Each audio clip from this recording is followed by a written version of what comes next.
people. So I'm back again with yet another book review, and this is called Around the World in 80 Dates. It's by this authoress Jennifer Cox, Cox, and people. Oh my god! I mean, it's like this book is. I'll tell you how many pages.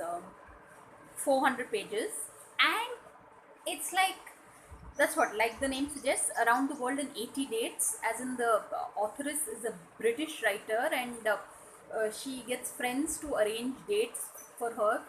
She's on this, basically on this tour across the globe almost. I mean, she finally meets like her soulmate in the States.